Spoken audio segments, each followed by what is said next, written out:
Look at me. It looks like I woke up woke up on the wrong side of the bed today. Something like that. I look tired. I look really tired. I I removed, well, you can't even see. I removed the curtain off of my window as I thought it might help with my sleep schedule. If, the curtain's off my window, I'll see the sunlight every day when I wake up, and then I'll wake up at the right time. Now, this hasn't worked before when I've tried doing this, but I thought, what the hell, I'll try it again. I've had more, consistently good moods these days.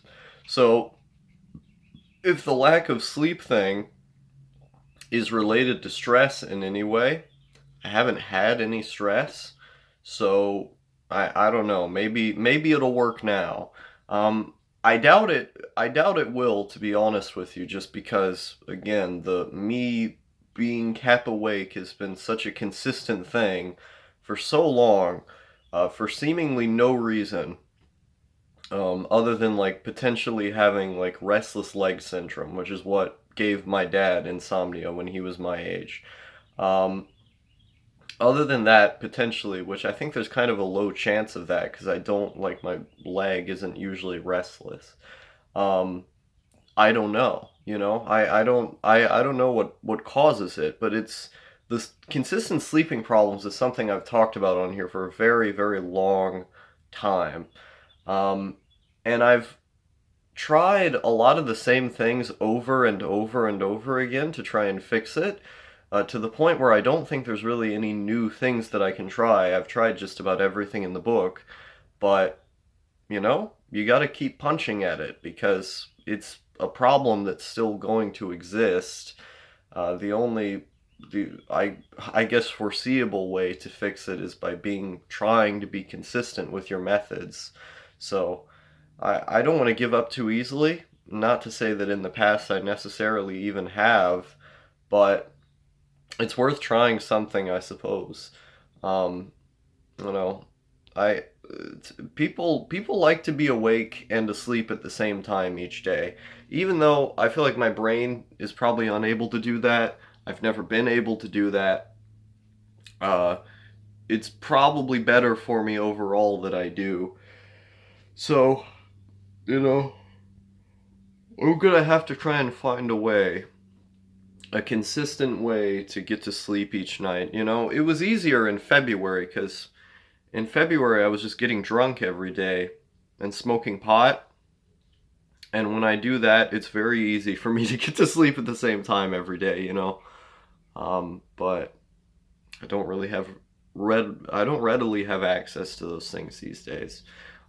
So you know, we, we have to we have to induce sleep naturally, which is impossible and difficult. But I've been getting more physically active, walking each day, going outside, these kind of things. It tires you out, supposedly. I've tried exercising consistently, even pretty heavily, to tire myself out before to get to sleep, and it didn't work. But hey, I'm gonna try it again. Maybe it'll work this time. Um, maybe I should start going to the gym or something. No thank you was telling me the other day that it's very good for your mood to go to the gym. And he said that like I specifically would be really into going to the gym. I don't really know why, um, but I don't know. Maybe I've had a couple people tell me that I should just go to the gym. And it's funny, like I've always just kind of laughed at that advice.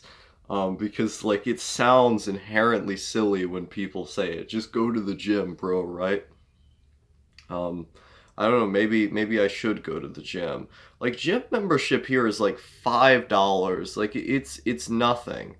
Um, it's basically no money, but there's a lot of exercise you can do at home that is a pretty decent workout that You don't need to pay any money to do.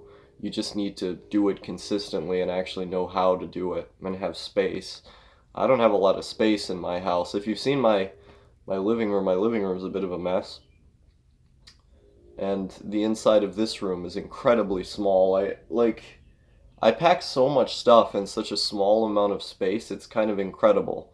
The room I grew up in was in much bigger than this, so I could hold a lot more stuff at once. This is a very tiny space, which is okay. I like tiny living spaces that sort of force you to cram a lot of stuff together because I think that's comfy. It's sort of like Japanese apartments, you know? I like Japanese apartments a lot. The very small studio ones where you open the door and it's just one room inside. I would love to live in one of those if I could, and spend most of my days in the house on the computer.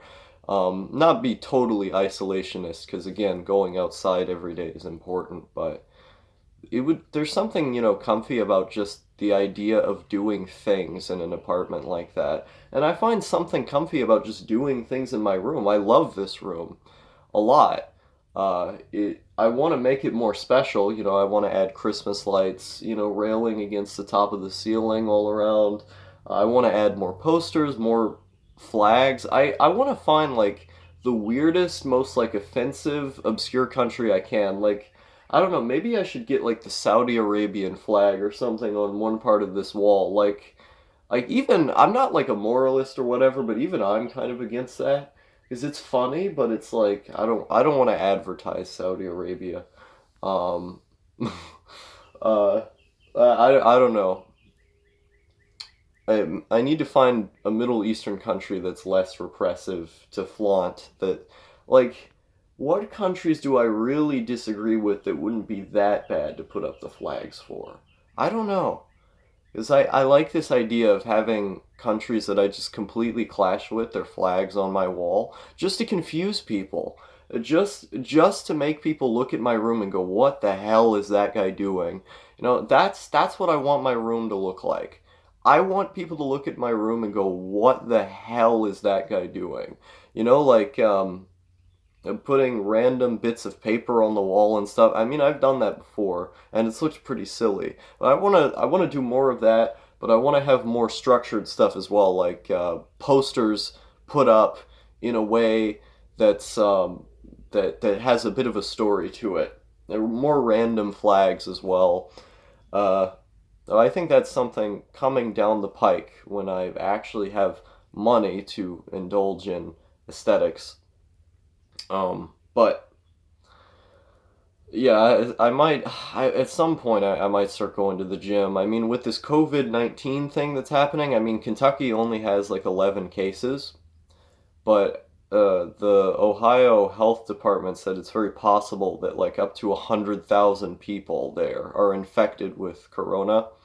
And if that's the case, then well, shit. Like, Kentucky's right under Ohio. We're like the last southern state or whatever before you start going into the Midwest. I mean, I live in a border town with Tennessee, but still, I mean, maybe that's actually worse because I don't know how many cases Tennessee has, but in the next couple of months, it's not going to go away. It's going to become a bigger problem. It's only just beginning now. So I don't think I'm necessarily going to contract corona from, touching gym equipment and shit. It's very unlikely. But I find myself having to pay attention to these things, because it's important to be careful. You should never overdo carefulness. You should be carefulness by using like common sense and thinking about everything you do. Like never, and I always say this, never go by your first feeling because time and time again, usually your first feeling is going to be wrong. Never go by your first feeling. Sometimes it's right. Sometimes your brain just instinctually knows what the right thing was. Um, but in general, that's not true. You should really break things down before you do them and think about all of the implications surrounding them. And don't come at it from a biased perspective either. Like, remove everything you believe. I mean, I don't really believe in having consistent beliefs in the first place. I think that's retarded. But like remove your ego, remove everything you believe, and just like try to look at what you're doing from an outside perspective and really break it down from different angles and consider the ramifications of all of the different ways to do it. That tends to help me, when I'm in an anxious or complicated situation. It helps to just like take a step back and really break it down and think about it. And you should think about everything you do. Like I live most of my life just on autopilot, because most of the stuff I do isn't really, that well, there's a lot of dangerous stuff I have done on autopilot too. But I ended up being fine, and I knew I would end up being fine. It was just really risky.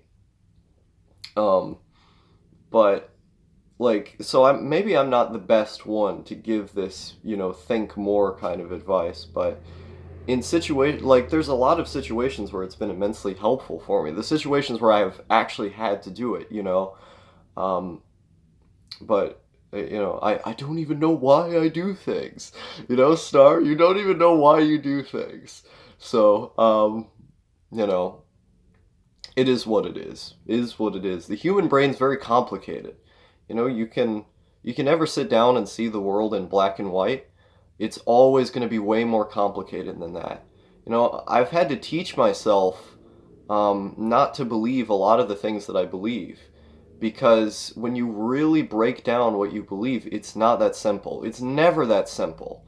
And that's one of the reasons I enjoy talking to people I disagree with so much, is because you really get the sense, like when you listen to their arguments and when you hear them out, that it's never as simple as you first think. Never. And it can be difficult to do that. It can be difficult to sit down and like let go of the ego tied to what you think. At least it was for me for a while. Of course, after I almost died, I've been a lot calmer ever since then, and it's been a lot easier for me to detach from my sense of self. And I guess using psychedelics also helps with that, is because with psychedelic use, you lose any fear of death whatsoever. Not that I had it in the first place. And, you realize that, everything around you is just this transient experience that you know, that even your body, like, it's part of that. Um, it's really weird. I don't know. I've been trying to figure out how to articulate this, because I want to write a video about the first time that I did LSA, and I don't really know how, like, because the story was so impactful for me, because there were traumas that I had for like years and years. I was going to therapy for, and talking to a therapist about these things never really did anything. It didn't make any, I would say it didn't make any significant improvements, but it didn't really make any improvements. I just kind of vented about the same things I had vented about, the advice they gave. None of it applied, and I've talked to different therapists about these things as well. I've talked to consistent therapists about these things as well, and it hasn't done anything. Um, and was pretty convinced that, hey, I'll keep trying, maybe it will do something, but I don't think it ever will. Part of me at least, I'll keep the hope alive, but I doubt it. And that's how I was getting to at the end there. Um, but somehow doing LSA made years and years of therapy that I was receiving. It was like all of that just poof. Now now I've accepted these traumas. I've accepted these I've accepted these problems I've had with myself. And like the vision there, the experience, it was such an impactful thing that I don't want to talk about it in an unscripted form, because I feel like it doesn't do justice to what the experience was. So because of that, I want to talk about it strictly in a written form. And I have actually written parts of the video. I have a bunch of notes from when I did LSA down that I sort of converted into a story. There's a story that I'm weaving out of it. But I want it to be correct. You know, there are certain things that I just need to articulate properly. And I don't usually get like that. You know, pretty much everything I write is stream of consciousness. Um, the Poetry is Cool video had a bit of editing to it because my friend, Insane Idiot, made some suggestions to the script in terms of like adding transitions at certain points. He made some suggestions on, you know, explain this part a little bit more in depth and that kind of thing. And he's also the one who told me to write in the line. It was like deep throating an 80-year-old's cock made of ash or something like that. Yeah, that was his line. So if you thought that line was funny, thank Insane Idiot. Um, so that video had a little bit more editing to it, not that much, but like there was a little bit there outside of, you know, the core skeleton, which was stream of consciousness writing. I mean, hell, even the edits were stream of consciousness. Um, with guided suggestions. So, you know, like pretty much everything I write, like Laundromats Are Cool was written in like an hour, or something like that. It was like an absurdly short amount of time because I type very fast. But when you read it or when you know, listen to it in the video, it does not sound like it was written in like an hour. Maybe parts of it do if you have a good eye for stream of consciousness writing that's, you know, a bit more practice, but in general, like it sounds like someone put time into. And I get advice about like effort and or not advice, but I get asked for advice about effort and stuff like that very often. But the answer for me is that I never make myself write. I don't think I'm able to. Every time I've written something, it's because there's an emotion, a feeling that I want to get out. That's there's something I'm feeling and I need to get it out. That it's part of how I deal with it. It's part of how I process things is to write about them and to turn them into stories. You know, the feeling is never truly complete until I've expressed it. And it's deeply, deeply important to me. And I mean, other than that, I just love writing. Writing is just insanely fun. Uh, and so when I wrote that video, like it wasn't an effort post. Nothing I make is an effort post. I can't name a single thing I do in my daily life that requires effort. You know, I'm always taking the path of least resistance. Nothing I do takes any effort. Um, I just do the things that are fun to me. And it can be disheartening to other people, you know, who tell me like, Star, I'm a bit younger, I want to get into reading, or, you know, Star, I've just been kind of living my life on autopilot, but in a different way. And I want to get into reading now.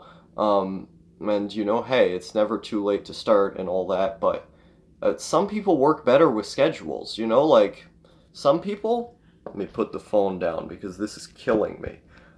Some people just need a schedule. Some people, like, people operate in different ways. I'm the kind of person who can, you know, read a lot of books and write stuff just because I love doing it. Other people love doing it, but they need a little bit of a push. You know, they need the first couple of months to be kind of grueling. And it's like, why am I doing this? This is difficult. Why do I force myself to do this? And then they start to learn to enjoy it. It was kind of like, you know, in the beginning with me making videos, is that I was heavily self-critical of like my presentation and my editing and my writing and my voice, rightfully so, because those old videos were terrible. But there would get to be times when, you know, I would compare myself to other YouTubers. I'm talking 2015, 2016, parts of 2017 here, and not so much parts of 2017. I started getting over the self-criticism stuff at that point. But I'd you know, compare what I was doing to other people, and I'd be so upset with how bad the videos I was making were, with that, like, I would slap myself across the face. I'd verbally and physically punish myself, like, as hard as I can. I'm talking, you know, real punches here. You know, I was felt like I needed to be punished for not making good videos. And, but I kept doing it every day. I was so obsessed with the idea of making YouTube videos that throughout a lot of 2016, there were times when I would release a video every single day. I didn't even enjoy the process of making a number of those videos. I just did it because I knew if I practice enough, I'll get good at it. I'll be able to do what I'm doing right here, where I can just go. I didn't even have a topic when I recorded this. I just started recording it. I took the first thing that came to my head, and then I used to go bim, bim, bim, bim, topic, topic, topic. I do that all the time. And one of the pieces of advice I often give people is to write stuff down before you record something. Because, again, people haven't had really technically I've had 7 years of practice doing this shit, because I started with Minecraft videos in 2013. But if you go by this channel alone, like, most people have not had 5+ years of experience and practice, especially not to the degree that I've had, because I've just been obsessed with it. YouTube is something I've been deeply obsessed with for a very, very long time, for pretty much the entire time I've been conscious as a human being. And so when you're completely obsessed with something and you just go balls to the wall, you go full in on it, and you feel like you need to, because it gives you that sense of purpose and you just love it that much, even when it's difficult in the beginning and when it makes you feel like shit, you just need to get through that part. You just need to brute force yourself through that part where it feels like shit. And that's what I did, for a couple of years in the beginning, and it hurt like hell, but now here I am, enjoying it every day, every step of the way. And that's important. It's important to understand that things are nuanced. Every human being is different. Your work style, what works for you, is not going to be the same as what works for me or what has worked for me. I can give my advice, but a lot of my advice goes against conventional wisdom. And the reason much of it goes against conventional wisdom is because conventional wisdom did not work for me. There were a lot of things that are often said, like practice a whole lot, don't give up, you'll get better eventually. Those things are pretty much universally true across the board, unless you just have like a insanely bad learning disorder or something, and like super, super terrible ADHD, like beyond belief, like, stuff that's so uncommon that you're like in the like the tiniest minority. But those people, you watching this video are most likely not one of those people. I doubt anybody, who's in that camp is watching my videos. And even those people, like, they can improve if they're given the right direction and they really, really try for a long enough time. It just takes them longer than other people. But, my working style and the advice that worked for me, I give because I'm talking to that one guy who just needs the right little push, who just needs to hear the right thing at the right time, who's similar to me in how they do things. That's where a lot of my, when I share these experiences of how I started making videos and what worked for me, that's who I'm talking to. But I also understand that individualized advice and more broad advice needs to be given as well. So when people ask me directly, I try to consider, who is this? What have I observed about this person that seems to be consistent, that would gel well for them in a working environment? Or when I talk more broadly, I think, well, what is the conventional wisdom that seems to work for the most people? And I enjoy giving people advice. I don't try to. I don't. Unsolicited advice, I think, is a deeply disrespectful thing in many cases, because you're making the presupposition that the person on the other end needs it, and I think on some level that's a little bit disrespectful to just give someone advice when they didn't ask for it, because sometimes people just feel bad and they need to say something. And I'm the type of person who wants to fix things, and so it's very easy for me to just start going off and giving someone, several paragraphs of advice, because I think about this stuff all the time. But I know not everyone wants that, and it can be disrespectful to do that, so I try not to. I don't want to be one of those bros, But when when it is warranted, uh, I think you have to take nuance into concern. If you're watching this video and you want to start, don't listen to what everyone is telling you necessarily. Find your own way. Find your own way to do things. I think that's the best way, is to find out what works for you. And I mean, it's really with anything. Like, if you listen to a lot of my takes on being alive and stuff, I mean, it's not conventional wisdom. Like, a lot of the wisdom that my father's given me, the advice that he's given me, it comes from years and years of experience, decades and decades of experience, but it's not conventional wisdom. But when I applied the advice and the wisdom that he has, it worked. It worked insanely well. And a lot of that stuff was just stuff that I was never told before by anyone else, never told by mainstream society. And I trust him a lot on something like that because, again, he's seen it. He has the wisdom to know. And it, worked better for me than anything else I had tried before. And so, when I look at sort of like unorthodox characters like him, and, other older people who I've encountered who have been a bit more strange, it really goes to show that, like, not one size fits all. Different people have to do different things because every person is different. I don't really know what that was about, but that was a YouTube video that you just watched.